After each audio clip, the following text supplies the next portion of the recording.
Turning to our top story this morning, the federal budget, and I'd like to say good morning to the Prime Minister.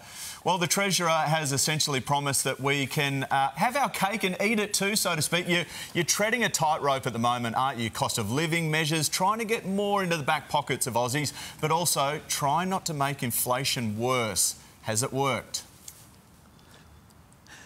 Well, that's exactly right, Shervo, and that was the big task we had. How do we provide cost of living support whilst continuing to moderate inflation? And that is what our objective was, and that's what we've done. That's why we've got in this budget a tax cut for every Australian taxpayer. We have energy bill relief for every household. We have strengthening of Medicare in every community, and we have more homes right around Australia, all while delivering a $9.3 billion projected surplus on top of the $22 billion surplus that we delivered last year.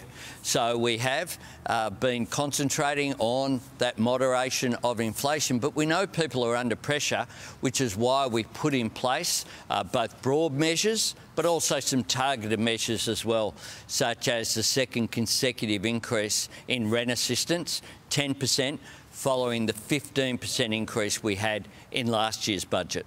Is this an election budget, Prime Minister? You have to hold one, I think, by about May 17 next year. Will it be early?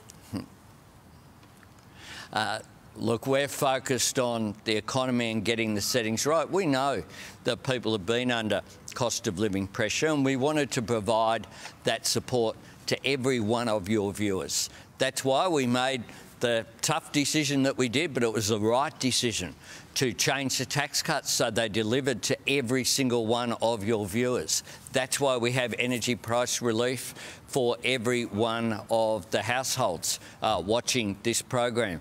That's how you make a difference, but also it's a responsible budget. We've got savings in there. We've made sure that all of the cost of living measures that we've got, whether it be those that I've mentioned or fee-free TAFE and other measures, are all designed to provide that support without adding to inflation. It is a difficult task that we had, but it's one I believe that we've achieved. We've been very focused on making a difference, turning a $78 billion deficit that we inherited into 2 consecutive surpluses, so that we have fiscal policy, or budget policy if you like, working in partnership with monetary policy. Can I ask you a really simple question? So on average, these stage 3 tax cuts works out to about $1,900 on average across Australia per year. You add on that $300 of the energy rebate, so you're looking at $2 grand potentially across the country for people to spend. How do you want us to spend it without pushing inflation up?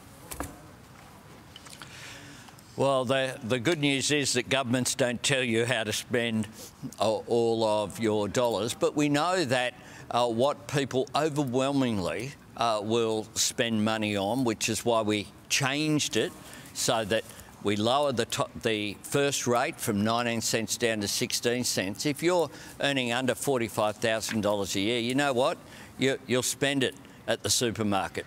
You'll spend it on the essentials of life, on things for your kids that you need. That's why we changed the tax cuts so they're focused firmly on middle Australia, so that people on the figure that you give will be, that you just gave, will be on someone around about average incomes in the vicinity of $78,000. We wanted to make sure that those people were looked after.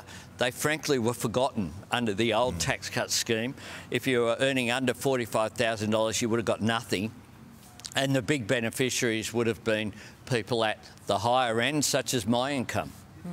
Will there be a budget before the next election? The budget will set a budget for March next year. The election's due in 2025, and we'll set out that timetable later in this year. You can't have a budget and an election at the same time in May, so we'll have to make that adjustment just as has occurred in the past. Right, so I think you have to hold the election by about May 17, so there'll be a budget in March and then the election in May. Well, you can actually... you can actually hold the election later. You could hold it as late as August, I think, is the advice. But you'd have to have a half Senate election and get that out of step. Okay. We are out of step by having May elections as not normally when they've been held in the past.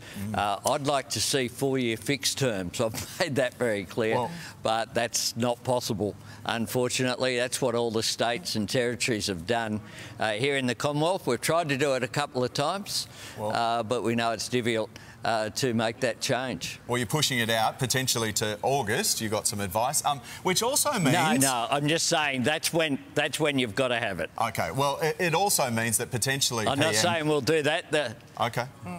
We're not going to hold you to it, but it's on the table, potentially, which also means you've got a little bit more time to be the first serving Prime Minister to get married during your term. What about that at the moment? Because we got an email from a viewer, Jill from Epping in Victoria. She wants to know, now that you've done the federal budget, what about your own wedding budget? Have you gone over?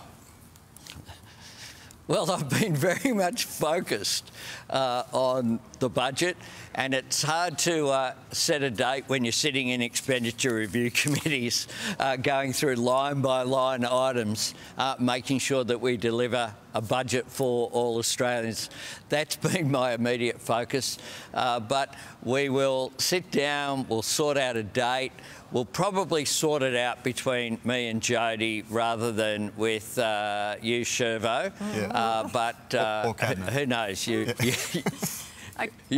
Yeah, we won't be taking that position to Cabinet, and certainly not to the Expenditure Review Committee.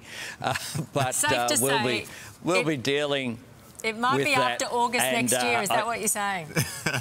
Well, at least till August. Thank you. We'll set a date at an appropriate time. We'll try to keep it a secret, but I reckon that will last about 24 hours. We made the decision about the engagement that there was no way it was going to be kept secret, so we just get it out there. It is one of the difficulties of public life, as you guys know as well. Yep, unfortunately there is that focus, but we are very, very happy. Thank you very much, Prime Minister, on Budget Day for joining us. Thanks so much.